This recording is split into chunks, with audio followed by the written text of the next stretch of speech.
하나님께서 우리에게 주시는 말씀은 갈라디아서 3장 1절로 29절까지의 말씀입니다.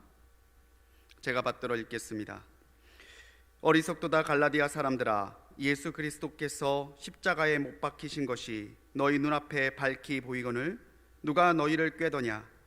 내가 너희에게서 다만 이것을 알려 하노니 너희가 성령을 받은 것이 율법의 행위로냐 혹은 듣고 믿음으로냐? 너희가 이같이 어리석으냐? 성령으로 시작하였다가 이제는 육체로 마치겠느냐? 너희가 이같이 많은 괴로움을 헛되이 받았느냐? 과연 헛되냐? 너희에게 성령을 주시고 너희 가운데서 능력을 행하시는 이의 일이 율법의 행위에서냐 혹은 듣고 믿음에서냐? 아브라함이 하나님을 믿음에 그것을 그에게 의로 정하셨다 함과 같으니라. 그런즉 믿음으로 말미암은 자들은 아브라함의 자손인 줄 알지어다. 또 하나님이 이방을 믿음으로 말미암아 의로 정하실 것을 성경이 미리 알고 먼저 아브라함에게 복음을 전하되 모든 이방인이 너로 말미암아 복을 받으리라 하였느니라. 그러므로 믿음으로 말미암은 자는 믿음이 있는 아브라함과 함께 복을 받느니라. 물론 율법 행위에 속한 자들은 저주 아래에 있나니 기록된 바 누구든지 율법 책에 기록된 대로 모든 일을 항상 행하지 아니하는 자는 저주 아래에 있는 자라 하였습니다. 또 하나님 앞에서 아무도 율법으로 말미암아 의롭게 되지 못할 것이 분명하니 이는 의인은 믿음으로 살리라 하였습니다. 율법은 믿음에서 난 것이 아니니 율법을 행하는 자는 그 가운데서 살리라 하였느니라.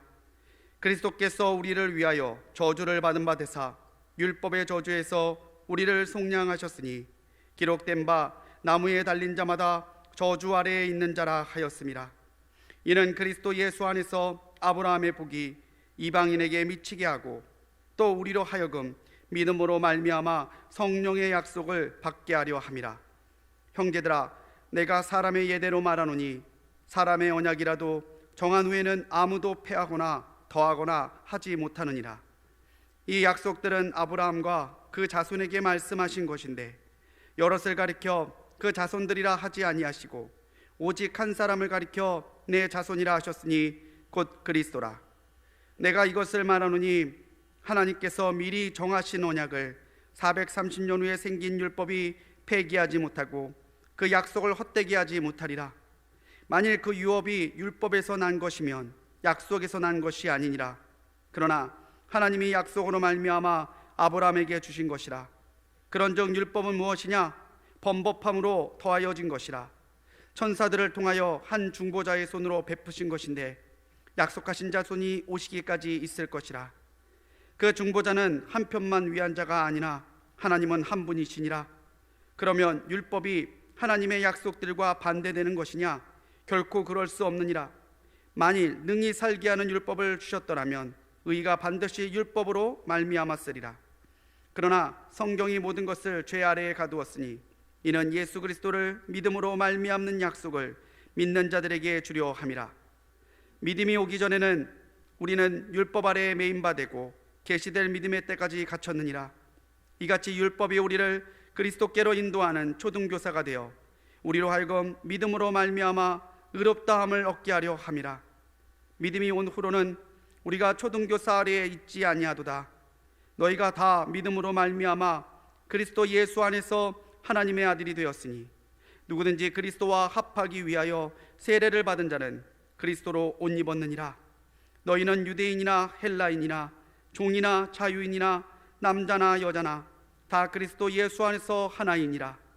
너희가 그리스도의 것이면 곧 아브라함의 자손이요 약속대로 유업을 이을 자니라. 아멘.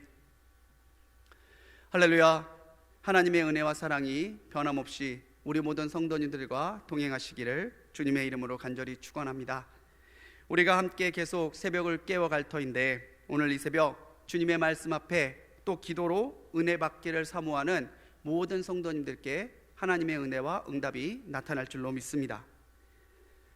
우리가 계속해서 고난주간 특별 새벽 기도를 이은 후에 또 갈라디아서의 말씀으로 은혜 나누고 있는데요, 간단하게 먼저 말씀을 좀 드리면 1장과 2장은 갈라디아 교회에 들어온 유대주의 거짓 교사들에 대한 질책, 그리고 거짓 교사들이 바울의 사도권에 대해서 공박하는 내용에 대해 사도 바울이 자기의 서도권을 변론하고 있는 내용입니다. 오늘 3장은 바울이 거짓 교사들에게 미혹된 갈라디아 교인들에게 다시 올바른 믿음으로 돌아오라 권면하면서 무엇이 과연 바른 복음인지에 대해서 율법과 약속을 대조함으로 알려주고 있는 내용입니다. 우리는 그리스도를 믿는 믿음으로 약속의 주인공이 되었습니다. 과연 약속을 믿는 사람들은 어떠한 사람들인가? 오늘 갈라디아서 3장의 말씀을 약속을 믿는 자라는 제목으로 함께 은혜 나눠보도록 하겠습니다. 먼저 약속을 믿는 우리 성도들은 성령으로 행하는 사람들입니다. 1절로 6절에서 사도 바울은 거짓 교사들에게 미혹되어 있는 갈라디아 교인들에게 신앙의 권면, 신앙의 질책을 하고 있어요. 어리석도다, 그들에 대하여 말하고 있는 이 사도 바울의 말, 어리석도다라고 하는 말은 헬라어 본문에 아노에토이라는 말을 씁니다. 아노에토이는 무지하다, 무식하다는 뜻이 아니라 분별하지 못한다라는 이야기입니다. 그러니까 너희가 무엇이 참 복음이고 참 믿음인지 분별하지 못하느냐, 그것이 어리석도다, 아노에토이입니다. 사도 바울은 갈라디아 교인이 성령을 받은 것 자체가 율법을 지켜서가 아니라 예수 그리스도가 나의 구주이심을 믿는 믿음의 은혜라는 것을 다시 한번 상기시켜주고 있어요. 3절에서 사도 바울은 말합니다. 너희가 성령으로 시작했다가 육체로 마치겠느냐. 사실 보면 그렇습니다. 갈라디아 교인뿐들이 아니라 우리도 마찬가지죠. 우리가 예수님을 믿는다는 믿음, 그 하나로 그리스도인이 되고 하나님의 자녀가 된 거죠. 육체로 시작한 것이 아닙니다. 육신의 조건으로 시작한 것이 아닌데 믿음으로 그 은혜를 받고 믿음으로 성령을 받은 사람들이 육체의 행위로 의롭다함을 얻으려 하겠다라고 한다면 앞뒤가 맞지 않는 어불성설이고 어리석은 일이라는 거예요. 우리가 구원받은 것은, 성령을 선물로 받은 것은 우리의 공로가 아닙니다. 단 한 가지, 하나님의 아들 그리스도 예수를 나의 구주로 믿고 받아들인 것이죠. 육체의 조건에 대해서, 율법의 행위에 대해서 사도 바울은 계속 말을 이어갑니다. 그렇게 율법의 행위로, 육체의 조건으로 구원받지 않은 너희 갈라디아 교인들이 거짓 교사들의 말 몇 마디에 넘어가서 자꾸 육체를 따르려 하고 율법을 통해 의를 세우려고 하는 것 자체가 어리석은 일이라는 거예요. 1절에서 사도 바울은 말합니다. 주님의 십자가가 밝히 보이거늘, 믿음으로 구원받은 것이 확실하다라는 뜻입니다. 우리 지난주에 고난주간과 감격의 부활절을 맞이했어요.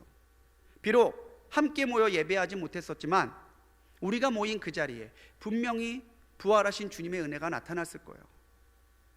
제자들이 모여있던 자리에 주님께서 나타나셔서 부활하신 몸을 보이셨던 것처럼 분명히 우리가 예배했던 그 자리에 주님께서는 부활하신 그 은혜와 소망을 가지고 오셨을 거란 말이죠.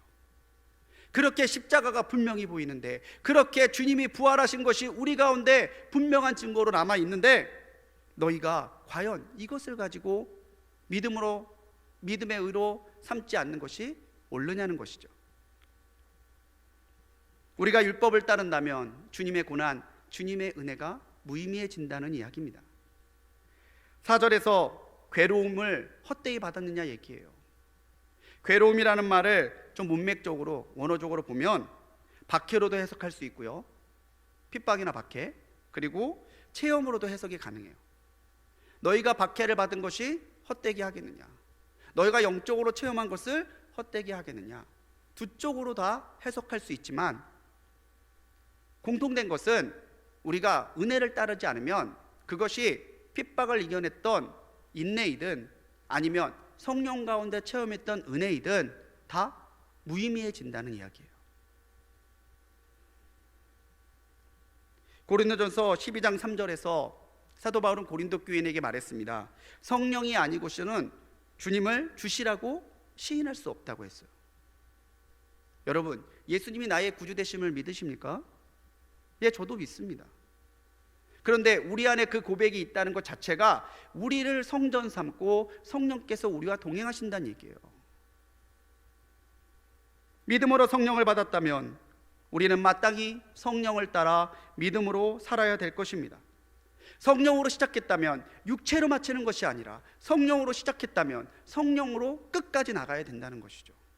그것이 약속을 받은 자, 성령을 받은 자, 우리에게 주시는 하나님의 뜻이요, 우리가 하나님께 보여야 될 믿음의 태도입니다. 외적인 조건을 자랑하지 말고 행위로 나의 의로움을 나타내려 하지 말고 믿음을 통해 우리 가운데에 오신 성령님의 인도하심을 따라, 말씀을 따라 행하며 살아가는 우리 성도님들이 되시기 바랍니다. 약속을 믿음으로 받은 사람들은 믿음의 의를 보이는 사람들입니다. 성령을 따르는 삶이란 사실 믿음에 합당한 삶을 산다는 뜻이겠죠. 믿음의 주체는 오직 하나님 한 분이십니다. 그리고 그 하나님이 인정하시는 길은 예수 그리스도를 구주로 믿고 그분의 뜻을 따르는 거예요. 6절에서 사도 바울은 아브라함이 믿음으로 의롭게 됐었다라고 하는 창세기 15장 6절의 말씀을 인용해서 설명하고 있습니다. 왜 아브라함을 먼저 이야기했을까요? 주님이 의롭다고 여기셨던 이 말씀이 율법이 오고 뒤에 나타났느냐, 아니면 율법이 오기 전에 있었느냐를 나타내기 위함입니다. 율법 이전에 율법보다 하나님이 의롭게 여기셨던 것은 하나님의 약속을, 하나님의 말씀을 믿는 아브라함의 믿음이었다는 거예요. 11절 말씀은 하박국 2절 4절의 말씀입니다. 하박국 2장 4절의 말씀을 가지고 나오는데, 그리스도의 보혈로 의롭게 된 우리는 행위가 아니라 육체의 혈통이나 조건이 아니라 오직 믿음으로 사는 거예요. 의인은 믿음으로 사는 사람들이라는 거죠. 약속을 믿는 사람들은 믿음으로 사는 사람들이라는 거죠. 이 믿음으로 인정을 받고 이 믿음을 따라 사는 삶을 통해 우리는 성령의 약속을 받습니다. 그렇기 때문에 약속을 믿는 사람들은 믿음의 의를 보여야 되는 사람들이에요. 육체의 오름, 육체의 조건, 육체를 가지고 자랑하는 사람들이 아니라 내게 주신 하나님의 믿음을 따라 살아가는 모습을 통해 내가 믿음의 의를 받은 사람이라는 것을 드러내야 된다는 것이죠. 우리의 삶이 믿음에 합당한 삶이 되어야 된다는 것은요, 우리의 모든 행동에 그리스도 예수의 사랑과 그분의 행하심이 나타나야 된다는 뜻입니다. 선행도, 그리스도를 위한 고난도요, 내가 주님을 사랑하고 구원받았기 때문에 하는 거예요. 이 영적인 우선순위를 우리가 잘 지켜야 된다는 것이죠. 행하였기 때문에 의로워진 것이 아니라 의로워졌기 때문에 믿음에 합당한 삶을 살아가야 된다는 거예요. 행위 때문에 의로워졌다면 우리의 모든 행위가 우리의 자랑이 될 겁니다. 그런데 우리가 의로워졌기 때문에 믿음의 삶을 사는 것이라는 이 말은요, 우리가 자랑할 것이 없다는 거예요. 다 하나님이 하신 것이고 다 주님의 은혜라는 거예요. 오늘 내 말과 행함을 돌아보시기 바랍니다. 나는 과연 믿음에 합당한 의를 드러낸 삶과 행동으로 세상을 살아가고 있는가? 믿음에 따라 행하였다면 사람들의 인정이나 다른 영광을 구하지 아니하고 내 말과 행동에서 온전히 하나님의 하나님 되심과 하나님의 영광만이 드러나기를 사모하는 마음으로 우리는 살아야 될 것입니다. 성도를 의롭게 하는 것, 성도를 빛나게 하는 것은 말과 육체의 행동이 아니라 하나님의 영광이 드러내는 그 자리에 겸손하게 그분의 영광을 위하여 살아가고 있는 모습이라는 것을 분명히 기억하시고 믿음의 의를 가지고 그분의 영광을 드러내며 살아가는 우리 성도님들이 되시기 바랍니다. 그때에 그 믿음으로 아브라함처럼 우리는 하나님께 인정받고 아브라함에게 주신 복을 우리도 누리게 될 것입니다. 약속을 믿는 사람들은 하나 기억해야 될 게 있어요. 그게 뭐냐면 그리스도와 나는 한 몸이라는 거예요. 내가 주 안에, 주가 내 안에 있는, 우리는 영적인 교제 가운데 주님과 더욱 긴밀하게 하나 되어야 되는 사람들이라는 것을 우리는 기억하며 살아가야 된다는 것이죠. 15절로 29절은요, 사도 바울이 약속의 주체이신 그리스도와 우리의 관계에 대하여 설명하고 있는 부분입니다. 율법과 약속을 대조하듯이 행위의 사람과 은혜의 사람을 대조해서 우리에게 보여주고 있는 것이죠. 16절 말씀입니다. 창세기 13장 15절에 나와 있는 말씀인데요, 바울은 굉장히 독특하게 해석을 해요. 자손이라는 말을 복수가 아니라 단수로 해석하고 있습니다. 이스라엘 백성들은 이 자손이라는 말을 복수로 해석합니다. 하나님이 아브라함의 자손들에게 주신 약속이라는 거죠. 그러면요, 당연히 자기들은 그 약속을 받은 사람들이에요. 나는 선택받은 사람들이고 하나님이 나만 사랑하신다는 잘못된 선민의식을 가지게 된다는 것이죠. 하지만 바울은 이 약속이 복수 여러 명에게 준 것이 아니라 한 사람에게 주어졌는데 그 한 사람이 바로 그리스도 예수시라고 말하고 있습니다. 그리스도 후에 나타난 율법이 그리스도를 통해서 구원하시고자 했던 하나님의 율법 이전의 약속을 폐할 수 없다라는 거죠. 영국의 영향력 있는 복음주의 설교가였던 마틴 로이드 존스 목사님은요, 그리스도의 그리스도 되심은 성령의 증거다라고 말했습니다. 그리스도가 그리스도이신 것은 사람의 지혜, 사람의 논리가 아니라 성령님의 증거라는 거예요. 하나님의 약속이 그리스도를 통해서 우리에게 주어진 것도 성령의 감동이고 성령의 역사하심입니다. 율법은 약속하신 메시아를 통해서 믿음의 의가 나타날 때까지 우리에게 무엇이 하나님의 뜻이고 무엇이 하나님이 기뻐하시지 않는 것이고 어떻게 사는 것이 하나님의 백성다운 삶인가를 알려주었던 초등교사에 불과했다라는 거예요. 그렇기 때문에 믿음의 의는요, 율법과 대치되는 게 아닙니다. 주님도 말씀하셨잖아요. 나는 율법을 폐하러 온 것이 아니라 율법을 완성하러 오셨다고 그랬어요. 우리가 믿음의 의를 따르고 우리가 믿음에 합당한 삶을 살아가고 주님과 더욱 하나 될 때에 그 가운데 나타나는 성령의 증거는 율법을 없애는 것이 아니라 율법을 바로 세우고 율법보다 더 큰 새로운 법, 주님의 사랑의 법을 이룰 수 있는 길을 열어주시는 하나님의 능력이 된다는 것이죠. 26절 말씀에서는요, 그리스도를 통해 우리가 하나님의 아들이 되었다고 말합니다. 27절에서는요, 그리스도와 우리가 한 몸이 되었다는 것을 세례를 통해 확증받았다고 그래요. 주님은 우리와 동행하시는 임마누엘의 주님이신 줄을 믿습니다. 주님이 나와 함께 하시고 나와 동행하시고 나와 오늘도 깊이 교제하기를 원하신다는 것을 기억하시고 주님 안에 머무르시고 주님과 더욱더 친밀해지시는 우리 성도님들이 되시기 바라요. 주님이 우리와 함께 하시는 임마누엘의 은혜를 받은 자, 주님이 내 안에, 내가 주님 안에 거하는 영적인 교제를 통해서 세상 사람들은 알지도 세상은 줄 수도 없는 평안을 이루어가고 누리는 우리들이 바로 약속을 받은 하나님의 사람들입니다. 내게 하나님이 주신 것, 하나님의 역사하신 것 믿음으로 바라보며 주님과 동행하고 주님의 기쁨이 되게 살아가는 오늘 하루가 되시기를 주님의 이름으로 간절히 축원합니다. 기도하시겠습니다. 사랑의 하나님, 하나님의 뜻을 따라 주님의 희생과 부활을 따라 우리에게 약속을 주신 것을 감사합니다. 주님의 약속을 받은 사람답게 주님, 오늘 우리가 성령으로 행하게 하여 주시옵소서. 오늘 우리를 통하여서 믿음의 의가 드러나게 하시고 하나님의 영광을 위해 사는 우리가 되게 하여 주옵소서. 주님과 우리가 더욱더 하나가 되기 원합니다. 오늘 내 삶에 오셔서 나와 임마누엘 동행하여 주시고 내 생각하는 것, 내 말하는 것, 내 행하는 것이 주님 안에서 벗어나지 아니하도록 오늘 우리를 붙들어 주옵소서.